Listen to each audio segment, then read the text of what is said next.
అరే మొత్తవారి డిమార్ట్ సామాన్ చెప్తా రాసుకో. అది డిమార్ట్ సామాన్లు కాదే, ఇంట్లోకి కావాల్సిన సామాన్లు. 7 మందికి అన్న తల్లికి ఒక పిల్ల తల్లి అంటే తింక నేర్పిందట. చూసుకొని రాయ్. పంచ్ అంటే ఇలా ఉండాలో చెప్పు. జీలకర్ర ఎంత? గింత గింత. గింత గంత అంటే ఇయ్యరు, ఎంత కావాలో అంత చెప్పు. ఓ షటాకేసుకో, ఓ షటాకేసుకో. ఎన్ని గ్రాములు కావాలో అన్ని గ్రాములు చెప్పు. ఓ 50 కిలోలు వేసుకో. నువ్వేమన్నా దుకాణం పెడుతున్నావే, అవి కిలోలు కాదు గ్రాములు. అదే వేసుకో. నెక్స్ట్ ఆవాలు ఎంత? అవి ఓ అద్దపావు వేసుకో, అవి ఓ అద్దపావు వేసుకో. అద్దపావు అంటే గింత. గంత కాదు గింత వేసుకో, గంత కాదు గింత వేసుకో. మళ్ళీ పంచ్.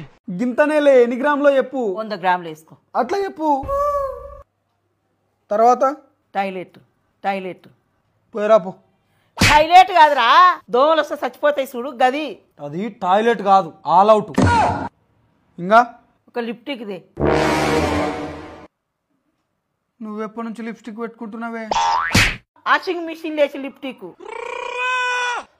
అది లిప్స్టిక్ కాదు, లిక్విడ్. నీకు ఇందాకనే చెప్పిన తింక నేర్పకని. నేనేం తింక నేర్పుతలే, నువ్వే నాకు తిక్కలు చెప్తున్నావు. చక్క చెప్పు. ఓ పోరడా. పోరడా? ఆడేవాడు? ముఖానే కేస్తున్న పౌడర్రా. అది పోరడా కాదు, పౌడర్. నెక్స్ట్ అంట్ల సబ్బులు తీసుకురా, ఒకటేమో కుడక తీసుకురా. కుడుకనా? కుడుక అంటే అదే బాక్సులు ఉండదు, అదే బాక్సులు ఉండదు. అది కుడుక కాదు, డిష్ వాష్ బార్ అంటారు. నెక్స్ట్ ఏంది? ఒక కంపాటు. ఎండాకాలం అయిపోయిన తర్వాత కుండెందుకే ఇప్పుడు?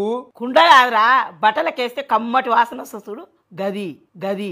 అది కంఫర్ట్ కాదే, కంఫర్ట్. నీకోదండ, నీ సామాన్ల కోదండ, నేను రాయను పో. లచ్చలు లచ్చలు వచ్చి చదివించినాం కదరా, నీకు సామాన్ రాయనికి శాతనైతే లేదు.